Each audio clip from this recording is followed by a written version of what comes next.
Bonjour, c'est Gilles du site boursicoté.com. Voici l'analyse technique du CAC 40 pour cette journée du vendredi 22 novembre 2013. Avec aujourd'hui une séance qui marque une rupture par rapport à la tendance court terme que nous avions précédemment, puisqu'après une ouverture ici en hausse, le CAC 40 clôture à 4278,53, créant un gain de 0,58% avec un peu plus de 24 points perdus par rapport au cours de la veille. Alors j'avais attiré votre attention hier sur le fait que si nous avions ici une ouverture qui se faisait au-dessus de cette résistance baissière, on aurait une rupture de cette tendance et qu'il faudrait surveiller ici une zone 4245-4250. Alors avec un point bas qui se situe à 4250,78, on peut dire que la zone ici de retour que nous avions pressenti a joué quasiment au point près. Donc on a bien ouvert ici au-dessus de cette zone, on est revenu ici dans la zone de résistance tester cette zone, nous avions aussi une zone horizontale, finalement les cours sont remontés, on a testé ici une zone de point haut, alors on a ici 4286, j'avais 483 en intraday. Voilà, on est venu vraiment tester cette zone et puis on est redescendu, on clôture en hausse et puis on a un petit pattern de bougie ici qui est plutôt haussier, donc a priori du point de vue des bougies, on repartirait ici sur une tendance plutôt haussière, même si nous allons voir que c'est beaucoup plus mitigé du point de vue des indicateurs. Mitigé puisque nous avons d'une part un RSI qui oscille toujours en zone neutre, idem pour le stochastique. Alors on a bien un petit retournement ici sur MACD.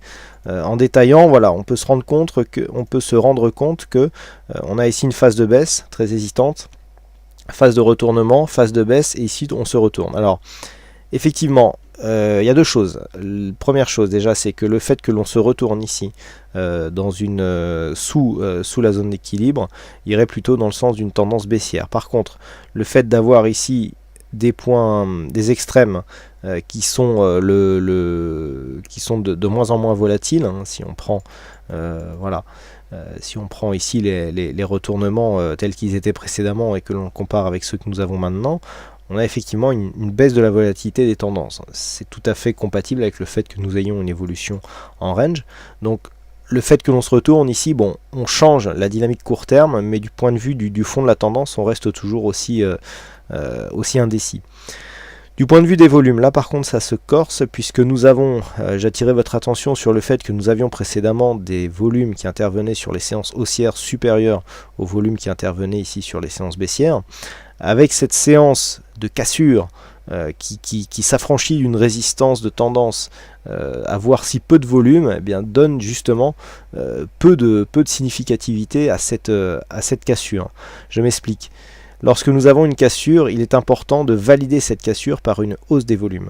Or, ici, nous avons bien une cassure, on est presque venu ouvrir sur un gap, puisqu'à quelques points près, nous sommes venus ouvrir sur le point haut de la séance précédente.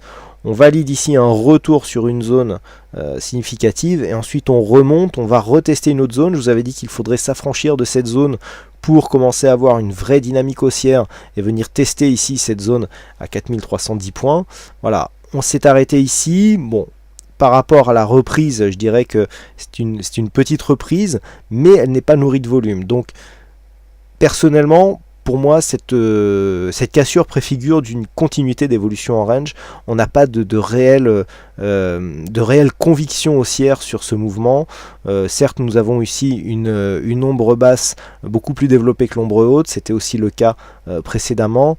Certes, on vient bien ici, après un point bas, remonter et inscrire un point haut près de cette zone de résistance. Mais du point de vue des indicateurs techniques, la conviction n'y est pas. Donc attention ici, on visera donc comme objectif sur une cassure à 4286, un retour ici sur la zone de point haut à 4309.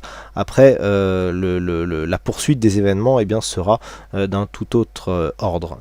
Donc, sur cette configuration ici, on a bien une sortie de la tendance court terme, mais par contre, on n'a aucun signal pour l'instant que ce retournement pourrait se transformer en sortie ici de ce range. Alors, vu que nous sommes vendredi, je vous propose maintenant une vue hebdomadaire des marchés. La vue hebdomadaire ne nous apporte pas grand chose de plus que la semaine dernière. Nous avions cette tendance haussière qui a été cassée il y a 2 semaines.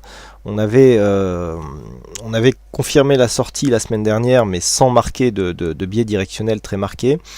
Là, cette semaine, c'est un peu du bis repetita. On vient certes sur une bougie légèrement plus hésitante, mais on garde ici cette zone de support que je vous ai mis en pointillé, puisqu'elle correspond ici à cette zone de point haut, 4227.50. Eh bien, c'est bien ici une zone de support que nous avons sur la tendance actuelle. Alors, on n'a pas grand chose de nouveau, si ce n'est qu'on confirme ici la sortie de dynamique.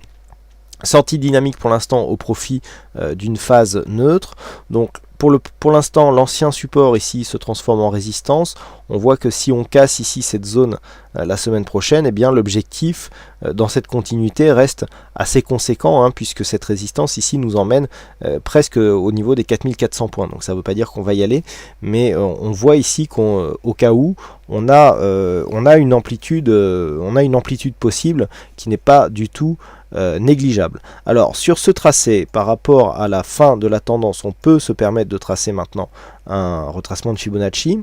Alors ce que nous pouvons constater, c'est que par rapport à cette tendance, le premier retracement ici se situe à 4172. Donc du point de vue de la tendance long terme, moyen long terme on va dire, eh bien tant que l'on ne descend pas ici sous 4172 points, il n'y a pas de phase de consolidation.